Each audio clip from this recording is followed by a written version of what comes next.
Thousands of light years away, on a planet called Neelam, the political stability of its most powerful kingdom is collapsing.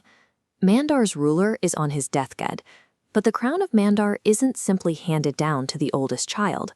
To find a successor, the kingdom hosts a brutal, month-long tournament that pits the elite against one another, and today is the final day. The trials are exhausting by design. Competitors are tested on their mastery of traditional warfare and their strategic intellect, the two core pillars of Mandar's ruling class. Because the throne is earned rather than inherited, the kingdom faces a massive power vacuum. It's an environment practically engineered to breed deadly rivalries among the contenders. Out of all the royal hopefuls, one competitor has completely shattered expectations: Vijayant. He holds no royal title and comes from outside the nobility, yet he consistently outmaneuvers every biological prince in the arena. The public response has been overwhelming. Before the official results are even announced, massive crowds are already chanting his name, treating the commoner as their newly crowned king. But watching from the royal boxes are Queen Karnika and her eldest son, Prince Amrish. The queen isn't intimidated by the crowd's devotion. She knows public loyalty operates like the ocean tide. It can be easily engineered, and just as easily reversed. Since Amrish clearly can't defeat Vijayant with a sword, the royal family executes a tactical maneuver. They move the battlefield away from physical combat and into the theater of public opinion. They understand a harsh reality of governance. Physical dominance means little if you can dictate the narrative and manipulate what the public believes. The final ceremony of the tournament requires every remaining contender to stand before the masses and formally declare their lineage.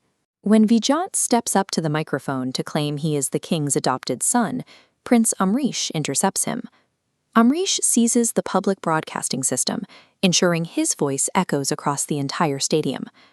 Amrish drops a carefully guarded piece of state history. He reveals that the king never officially adopted Vijayant. Instead, the king found him as an abandoned, dying infant floating in the freezing currents of the Pavitra River. Amrish doesn't tell this as a survival story. He weaponizes the details, framing Vijayant's unknown origins as proof of impure blood and inherent sin. In Mandar's rigid hierarchy, an unknown lineage is a permanent, unarguable stain of illegitimacy. The effect on the stadium is immediate. The exact same crowd that was chanting Vijayant's name seconds ago instantly turns on him, erupting into demands for his immediate exile. Mandar's citizens view an unknown bloodline as a literal, unforgivable contagion. In their eyes, the hero they worshipped moments ago has become a source of spiritual pollution. Seeking a single familiar anchor, Vijayant looks towards his childhood love, Samara. But instead of support, she refuses to meet his eyes, turning her face away in shame. Despite his boiling rage, Vijayant utterly refuses to strike the prince.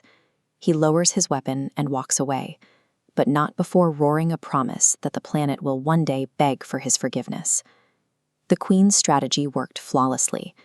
Decades of hard-earned merit, skill, and public adoration are entirely erased in a matter of seconds through a single, targeted appeal to cultural prejudice. But political exile isn't enough to satisfy Queen Karnika's paranoia. To ensure the threat is permanently neutralized, she dispatches 2 Rakshasa, elite demon mercenaries, to hunt the outcast down. Unaware that he has a bounty on his head, the giant heads to the remote banks of the Pavitra River, seeking isolation to process the ultimate betrayal.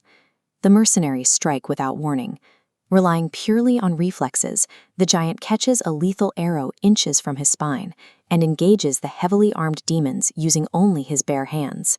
He outfights them both, but the muddy terrain betrays him. The giant loses his footing, smashing his head against the jagged river rocks and rendering himself completely defenseless. Without his title or the protection of the crown, the giant is now nothing more than a target to be eliminated.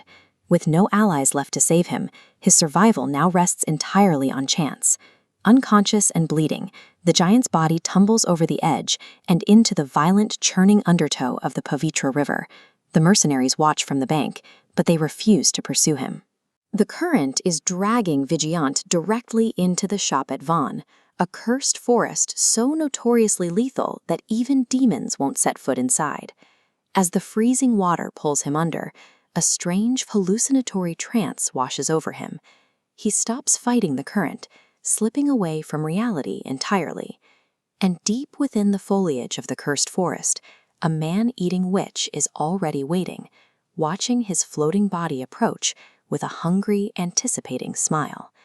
The game of royal succession is over. Stripped of his titles, all of his allies, and his weapons, Vijayant is now forced into a primal fight for survival, one where he must uncover the truth of his birth parents to understand his ultimate purpose on Neelam.